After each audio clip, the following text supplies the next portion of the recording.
कैसे हैं आप लोग। आज हम चंद्रकांता का तीसरा बयान अर्थात तीसरा अध्याय सुनेंगे। चलिए शुरू करते हैं।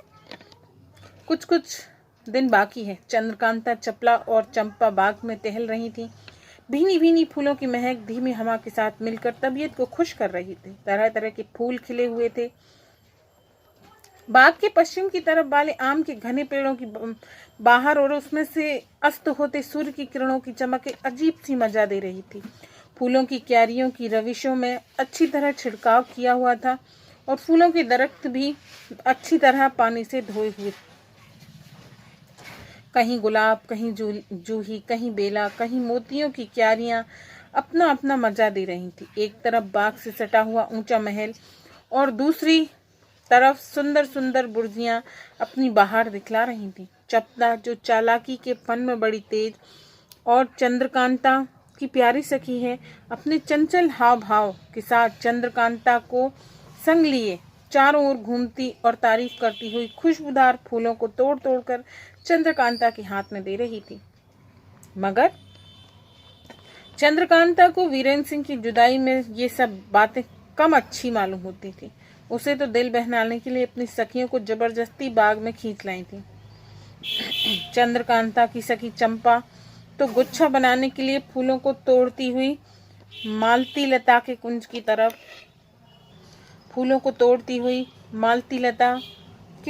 तरफ चली गई। लेकिन चंद्रकांता और चपला धीरे धीरे टहलती हुई बीच के फव्वारों के पास जा निकली और उसकी चक्करदार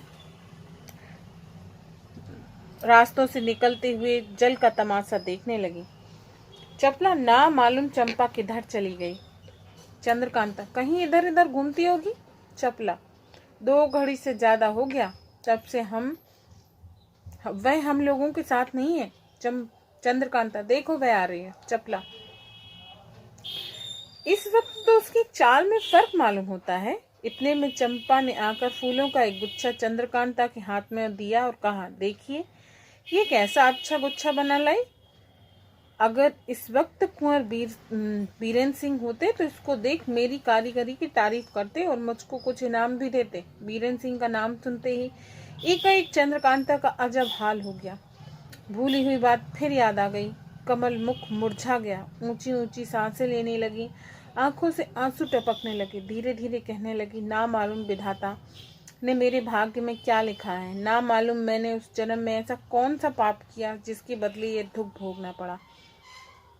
देखो पिताजी को क्या धुन समाई है। कहते हैं चंद्रकांता को कुंवारी ही रखूंगा। हाय, वीरेंद्र के पिता ने शादी करने के लिए कैसी कैसी खुशामदें की, मगर दुष्ट क्रूर सिंह के बाप कुपत सिंह ने उसको ऐसा कुछ बस में कर रखा है कि कोई काम नहीं होने देता। और उधर कमबख्त क्रूर सिंह अपनी ही लगी में लगा रहता है। एकाएक चपला ने चंद्रकांता का हाथ पकड़कर जोर से दबाया, मानो चुप रहने के लिए इशारा किया। चपला के इशारे को समझकर चंद्रकांता चुप हो गई और चपला का हाथ पकड़कर फिर बाग में टहलने लगी, मगर अपना रुमाल उसी जगह पर जानबूझकर गिराती हुई गई। थोड़ी देर आगे बढ़कर उसने चंपा से कहा, सखी देख तो फव्वारे के पास मेरा रुमाल गिर पड़ा है। चंपा रुमाल लेने फव्वारे की तरफ चली गई। तब चंद्रकांता ने चपला से पूछा, सखी तूने बोलते समय मुझे एकाएक क्यों रोका। चपला, मेरी प्यारी सखी, मुझको चंपा पर शक हो गया है। उसकी बातों और चितवनों से मालूम होता है कि वह असली चंपा नहीं है। इतने में चंपा ने रुमाल लाकर चपला के हाथ में दिया। चपला ने चंपा से पूछा, सखी कल रात को मैंने तुझको जो कहा था सो तूने किया। चंपा बोली, नहीं मैं तो भूल गई। तब चपला ने कहा, भला वह बात तो याद है ना, या वो भी भूल गई। चंपा बोली, बात तो याद है। तब फिर चपला ने कहा, भला दोहरा कर मुझसे कह तो सही, तब मैं जानूं कि तुझे याद है। इस बात का जवाब न देकर चंपा ने दूसरी बात छेड़ दी, जिससे शक की जगह यकीन हो गया कि यह चंपा नहीं है। आखिर चपला यह कहकर कि मैं तुझसे एक बात कहूंगी, चंपा को एक किनारे ले गई। कुछ मामूली बातें करके बोली, देख तो चंपा मेरे कान से कुछ बदबू तो नहीं आती, क्योंकि कल से कान में दर्द है। नकली चंपा चपला के फेर में पड़ गई और फौरन कान सूंघने लगी। चपला ने चालाकी से बेहोशी की दवा कान में रखकर नकली चंपा को सूंघा दी, जिसके सूंघते ही चंपा बेहोश हो गई। चपला ने चंद्रकांता को पुकार कर कहा, आओ सखी, अपनी चंपा का हाल देखो। चंद्रकांता ने पास आकर चपला को बेहोश पड़ी देख चपला से कहा, सखी, कहीं ऐसा ना हो कि तुम्हारा ख्याल धोखा ही निकले और पीछे चंपा से शर्माना पड़े। नहीं, ऐसा ना होगा, कहकर चंपा को पीठ पर लादकर फव्वारे के पास ले गई और चंद्रकांता से बोली, तुम फव्वारे से चुल्लू भर पानी इसके मुंह में डालो, मैं धोती हूँ। चंद्रकांता ने ऐसा ही किया। चपला खूब रगड़ रगड़ कर उसका मुंह धोने लगी। थोड़ी देर में चंपा की सूरत बदल गई और साफ नाजिम की सूरत निकल आई। देखते ही चंद्रकांता का चेहरा गुस्से से लाल हो गया और वह बोली, सखी, इसने तो बड़ी बेअदबी की, देखो तो अब मैं क्या करती हूँ। कहकर चपला नाजिम को फिर पीठ पर लादकर बाग के कोने में ले गई, जहाँ बुर्ज के नीचे एक छोटा सा तहखाना था।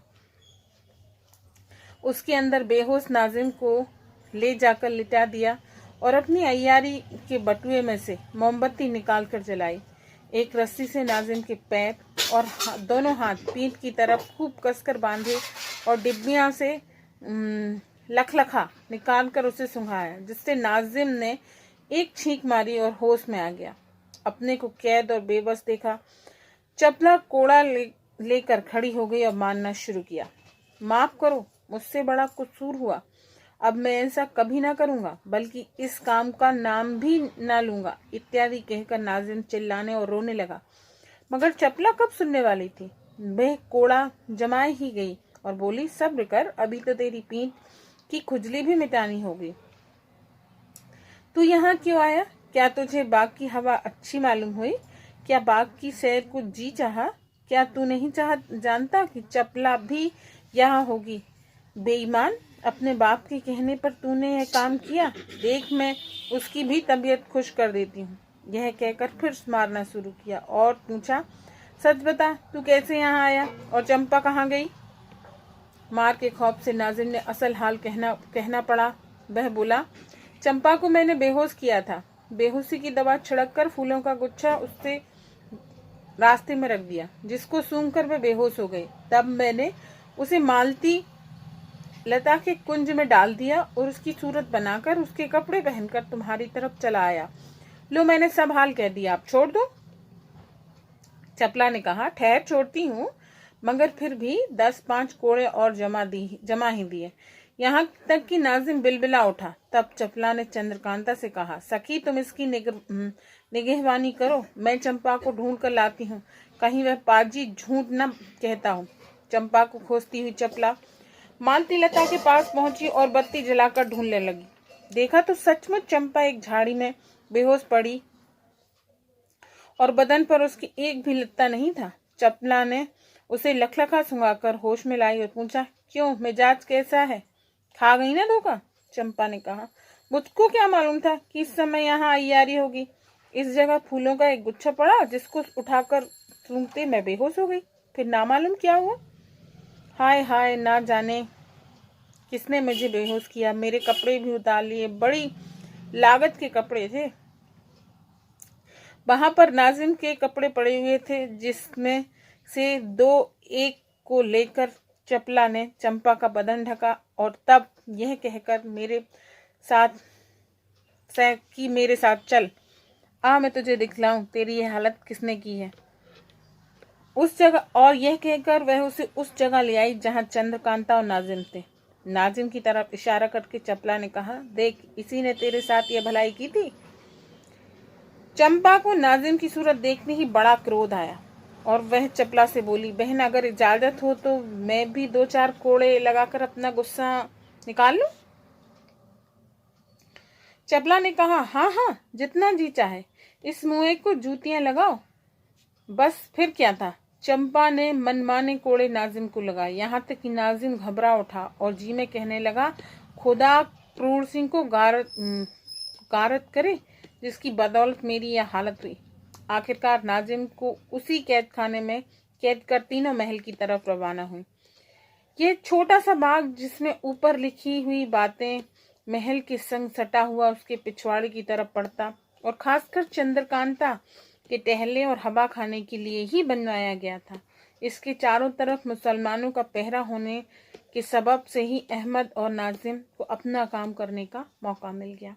ये हमारा तीसरा बयान समाप्त हो गया। अगले वीडियो में चौथा बयान। Okay bye, take care.